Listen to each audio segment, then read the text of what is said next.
Ton smartphone vient de te lâcher encore une fois ou bien il est juste en train de bugger et ça te rend fou. Donc tu as vite envie d'une chose, c'est de le changer, d'acheter un nouveau smartphone, mais tu ne sais pas comment faire tellement il y a de smartphones aujourd'hui sur le marché. Tu es noyé sous les offres et au final tu sais pas si le smartphone que tu vas choisir est bon ou non. Et du coup tu as peur de reproduire ton erreur et de encore une fois te retrouver avec un smartphone qui ne te convient pas, qui bug ou qui finit par te lâcher et de repasser des heures et des heures à rechercher le bon smartphone, la bonne offre, regarder des dizaines de vidéos sur YouTube pour au final rien du tout. Mais ne t'inquiète pas, aujourd'hui tu es tombé sur la bonne vidéo YouTube. Dans cette vidéo, je ne vais pas t'apporter le poisson, je vais t'apprendre à pêcher. Je ne vais pas faire comme beaucoup de youtubeurs le font, je ne vais pas te dire achète tel smartphone, il a un bon rapport qualité-prix, il est bon, c'est le meilleur aujourd'hui. Car selon moi, c'est inutile, étant donné que le marché des smartphones est trop volatile, les prix changent trop tout le temps, car il y a constamment de nouvelles marques, de nouvelles gammes, de nouveaux smartphones, de nouveaux produits. Et donc forcément, si je te conseille un smartphone maintenant, eh bien le prix sera avantageux du moment où tu vas regarder la vidéo ou du moment où j'aurai sorti cette vidéo, mais juste après, le prix aura changé et il y aura de meilleurs smartphones. Donc le mieux, c'est que je t'apprenne point par point comment bien choisir un smartphone et surtout comment reconnaître si un smartphone est bon ou non. Et donc ne perdons pas plus de temps, voici les points clés qui vont te définir si un smartphone est bon ou non. Petit disclaimer avant de commencer la vidéo, j'ai sorti une vidéo similaire il y a 3 ans, donc c'est possible qu'il y ait des redondances par rapport à la première vidéo, mais bon, le marché a tellement changé et évolué qu'au final, cette mise à jour est vraiment nécessaire. Allez, commençons par le premier point et le point le plus important selon moi, c'est tout simplement quels sont tes besoins. Que recherches-tu dans ton nouveau smartphone? Est-ce que tu recherches un smartphone qui fait de belles photos? Est-ce que tu recherches un smartphone qui va te permettre de jouer au dernier jeu avec la meilleure qualité? Ou peut-être que ton smartphone c'est ton outil de travail et du coup tu recherches une bonne autonomie avec suffisamment de puissance? Ou bien tu recherches tout ça combiné avec un smartphone polyvalent? C'est en te posant ces bonnes questions au tout début de ta recherche que tu risques de tomber déjà sur le bon smartphone. Et petit conseil bonus pour ce premier point, selon moi le mieux c'est de chercher un smartphone polyvalent. C'est toujours mieux d'avoir un smartphone qui est bon de partout plutôt qu'avoir un smartphone qui est très bon dans une seule chose et très mauvais dans tout le reste. Point numéro 2 et pas des moindres, quel est ton budget?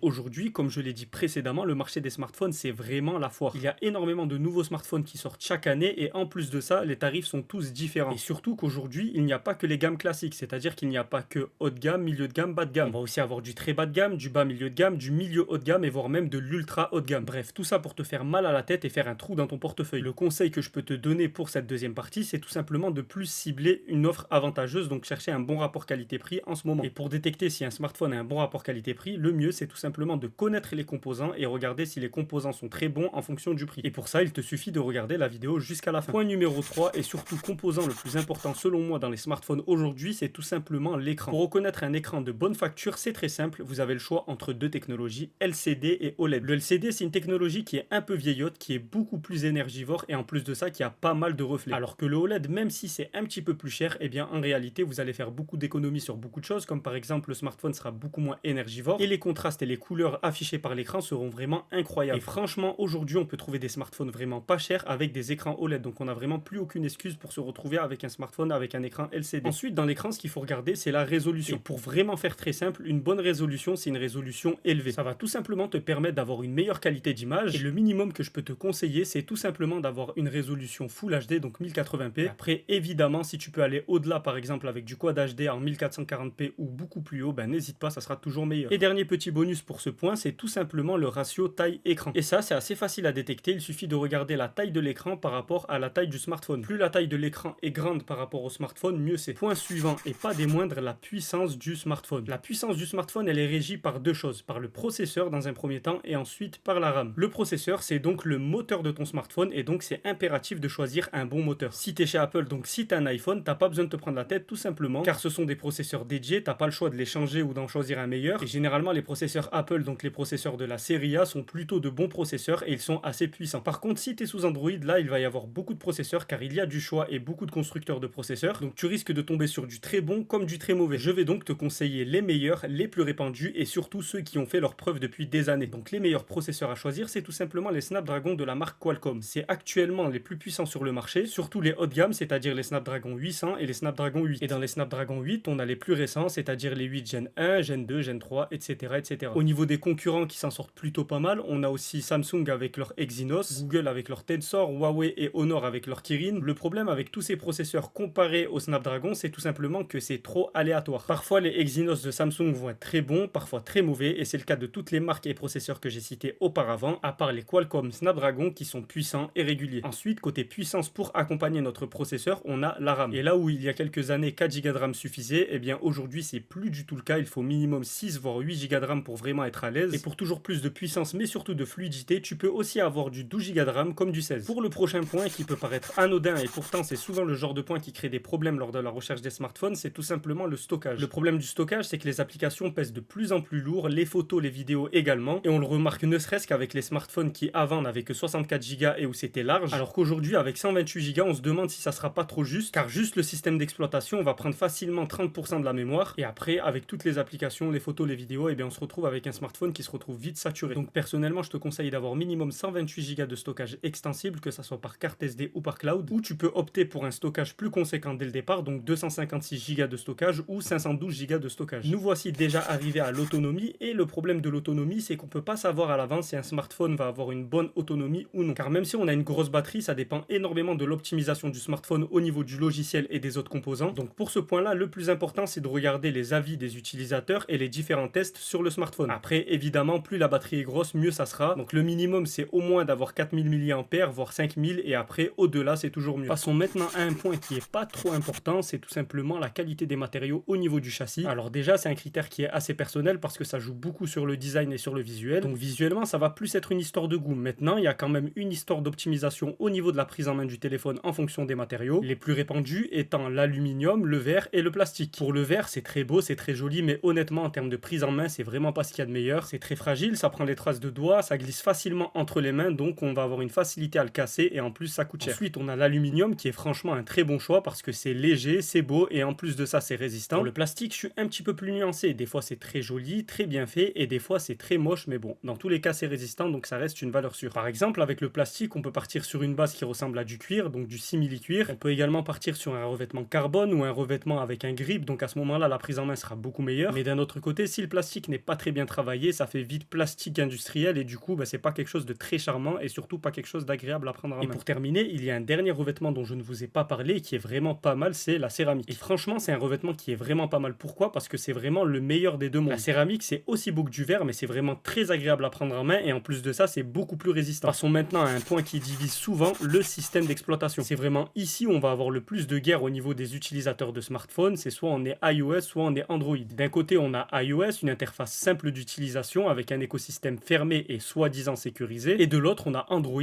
un système qui est beaucoup plus ouvert, flexible et personnalisable, et du coup qui offre même la possibilité, si on le souhaite, de reproduire l'environnement d'iOS. C'est d'ailleurs pour ça que chaque marque de smartphone sous Android va créer ce qu'on appelle une surcouche, donc c'est une modification d'Android par les marques pour ajouter des gadgets, des widgets, et surtout avoir un environnement propre à la marque. Mais franchement iOS ou Android c'était une guerre que je comprenais il y a longtemps, mais honnêtement maintenant les deux systèmes se ressemblent vraiment trait pour trait. iOS se veut de plus en plus ouvert et complet d'année en année, et Android chaque année avec ou sans surcouche devient de plus en plus facile à utiliser. Donc aujourd'hui que tu choisisses iOS ou Android, ça va pas changer grand chose, à part peut-être au niveau de 2-3 applications et 2-3 fonctionnalités. Et si vraiment c'est quelque chose qui te frustre, ben tu peux acheter les deux, c'est pas impossible. Et c'est vraiment quelque chose qui se fait de plus en plus d'avoir deux smartphones. Généralement on va avoir un smartphone pour travailler et un smartphone personnel. Mais bon, évidemment après ça coûte beaucoup plus cher et le budget c'est pas le même. Ensuite passons à un point qui est crucial aujourd'hui, c'est tout simplement la caméra. Avec un smartphone aujourd'hui on peut vraiment tout faire, surtout côté photo vidéo. Ce petit outil dans notre main a vraiment remplacé les appareils photo et les caméras, donc c'est normal d'y accorder autant d'importance. On a même aujourd'hui une appellation spécifique pour les smartphones bons en photo, on les appelle les photophones. Mais est-ce que comme une caméra et un appareil photo, on a besoin d'avoir de gros objectifs et avoir beaucoup d'objectifs? Eh bien oui et non, ça dépend en fait de si les objectifs sont bons individuellement. Généralement les smartphones qui sont bons en photo vont se résumer en deux catégories. Ceux qui ont beaucoup d'objectifs dédiés, donc par exemple un objectif classique, un objectif grand angle et ultra grand angle, un objectif de zoom. Ou seconde catégorie, vous avez aussi les smartphones qui sont bons en photo de par l'intelligence artificielle. L'exemple le plus connu c'est les Google Pixel. Une fois que vous allez prendre une photo ou une vidéo, il va y avoir des algorithmes qui vont travailler et retravailler la photo, et du coup l'IA va vous ressortir un résultat qui est plus beau que initialement. Pourtant les Google Pixel ils n'ont pas des objectifs caméra qui sont vraiment incroyables, on est sur du bon voire du classique, mais avec tout le traitement qui est effectué, au final on se retrouve avec un très beau résultat. Après Google c'est vraiment les porte-étendards de l'IA dans les smartphones, mais il faut savoir qu'aujourd'hui toutes les marques utilisent l'intelligence artificielle dans leurs smartphones, y compris Apple. Et pour terminer, il ne faut pas oublier une chose, c'est que les constructeurs de smartphones prennent tous les mêmes composants. L'exemple le plus frappant que je peux vous donner, c'est que la quasi-totalité des écrans qui sont fournis sur les smartphones, c'est directement des écrans Samsung. Et les Samsung de l'objectif caméra dans les smartphones, c'est tout simplement Sony. La plupart des caméras que vous allez avoir sur votre smartphone, ça va être des caméras Sony. Tout ça pour te dire que le niveau de photo du smartphone, comme la batterie, tu peux pas savoir au préalable si ça va être bon ou mauvais. Donc encore une fois, il faut se baser sur l'avis des utilisateurs, mais aussi sur les différents tests que tu peux retrouver sur internet. Tout aussi important que la photo photo et la vidéo, mais beaucoup plus sous-estimé sur les smartphones, on va passer maintenant au nouveau point qui est tout simplement l'audio. L'audio, c'est un point qui est facilement résumable. Grosso modo, il te faut des haut-parleurs et il te faut des haut-parleurs visibles. Pourquoi des haut-parleurs? Ben, tu pourras bénéficier du son stéréo et c'est le meilleur son actuellement que tu puisses avoir. Après, il y a des spécificités comme par exemple le Dolby Atmos. En gros, c'est un son qui est beaucoup plus immersif parce qu'il y a une notion de spatialisation et de 3D et du coup, ben, tu vas ressentir les éléments comme s'ils étaient réellement dans la vraie vie. Et c'est pas le genre de technologie que tu peux avoir qu'avec un seul haut-parleur, donc avec un haut-parleur mono. Donc mono, faut vraiment éviter et surtout, il faut aussi voir les haut-parleurs. Pourquoi c'est important? Parce que si tu ne les vois pas, ça veut dire qu'ils sont cachés quelque part dans le smartphone et du coup, le son va être obstrué. J'ai déjà eu ce cas avec un smartphone qui avait le haut-parleur sous l'écran et franchement, c'était horrible. Dernier gros point et après on passera au point bonus, c'est tout simplement la sécurité. La sécurité dans les smartphones, c'est un point qui est extrêmement important, pourtant beaucoup le négligent. Alors que dans ce petit appareil, tu as littéralement toutes tes informations de ta vie quotidienne. Que ça soit des infos publiques ou privées, des informations sensibles ou non, il faut absolument que tout le monde n'y ait pas accès. Et aujourd'hui, malgré toutes les nouvelles technologies de sécurité, que ça soit le lecteur d'empreintes ou encore les reconnaissances faciales, les appareils ne sont pas pour autant plus sécurisés, tout simplement parce que la sécurité, c'est ton utilisation qui va la définir. Il faut juste éviter de faire n'importe quoi au quotidien. Ne pas donner tes informations à n'importe qui, ne pas cliquer sur n'importe quel lien ou n'importe quel SMS. Et je sais que ça devient de plus en plus difficile aujourd'hui avec les nombreux réseaux sociaux qui nous incitent à partager de plus en plus d'informations. Mais bon, être averti et faire attention au quotidien, c'est déjà une grosse partie du travail et surtout, il faut éviter les nouvelles technologies. Elles ne sont pas sécurisées, du moins pas plus qu'un bon vieux code. Donc utilise plusieurs mots de passe personnalisés avec des caractères spéciaux et tu verras que tu auras beaucoup moins de problèmes en termes de sécurité. Et pour terminer, petit point bonus qui va te permettre de prendre la décision finale sur le smartphone que tu vas choisir, c'est tout simplement les gadgets et les atouts que tu vas avoir chez certaines marques. Par exemple, le fait d'avoir de nouvelles technologies comme par exemple les écrans pliables ou par exemple le fait d'avoir des technologies utiles, donc par exemple résistance à la poussière ou encore résistance à l'eau, donc IP67 et IP68, le NFC pour la charge à induction ou encore le paiement sans contact, mais bon, c'est pas très sécurisé, un slot SD pour étendre le stockage ou encore une prise jack pour pouvoir mettre directement un casque sur le smartphone. Ou sinon, un petit plus qui peut être intéressant lors du choix de son smartphone, c'est tout simplement le fait d'avoir un bon suivi, donc le fait d'avoir un smartphone régulièrement mis à jour, mais surtout un smartphone avec de bonnes mises à jour. Car tu le sais, malheureusement, aujourd'hui, il y a des constructeurs de smartphones qui vont réduire les performances de celui-ci avec des mises à jour. Et c'est le cas de grosses marques, hein. Apple se sont déjà fait attraper, mais c'est pas les seuls. Il faut vraiment faire attention quand tu vas choisir ton smartphone à ce que les mises à jour ne soient pas de mauvaises mises à jour. Et d'ailleurs, pour ça, c'est très simple. Quand tu achètes un smartphone, de toute façon, il ne faut pas faire toutes les mises à jour directement. Il faut attendre un petit peu, on sait jamais. Des fois, ça peut être de mauvaises mises à jour et en plus, des fois, ça peut être des mises à jour qui sont sorties un petit peu trop tôt, donc buggées. Donc, il faut mieux attendre qu'il y ait un patch. Et pour pallier à toutes ces problématiques, qu'elles soient au niveau du logiciel ou au niveau des composants, eh bien, il faut aussi que tu regardes si le SAV de la marque de ton smartphone est bon. Et normalement, avec tout ça, tu devrais être bon. Voilà, on a terminé la vidéo. J'espère qu'elle t'aura été utile. Si tu as des questions ou même si tu as d'autres astuces pour bien choisir son smartphone aujourd'hui, n'hésite pas à le mettre directement en commentaire. Il y a aussi beaucoup de vidéos que je fais par rapport à vos demandes en commentaire. Donc encore une fois, si tu as des demandes spécifiques sur un sujet que tu as envie que je traite en vidéo, n'hésite surtout pas. Pour me soutenir et soutenir la chaîne, comme d'habitude, ce que tu peux faire, c'est de me suivre sur mes différents réseaux sociaux, aller checker le site officiel, rejoindre la communauté Discord. Et évidemment, quand tu auras reçu ton nouveau smartphone, il faudra bien que tu te poses quelque part. Moi, franchement, ce que je te conseille, c'est un excellent siège Inouï, le partenaire officiel de la chaîne. Tu peux retrouver tous leurs produits directement sur leur site. Je te mettrai un lien en description. D'ailleurs, il y a même un code que je te partagerai, alors n'hésite pas à aller checker. Et comme d'habitude, moi, je te dis à la prochaine pour une nouvelle vidéo. Et pour toujours plus de vidéos comme celle-ci, fais comme les 2 pouces. Like et abonne-toi.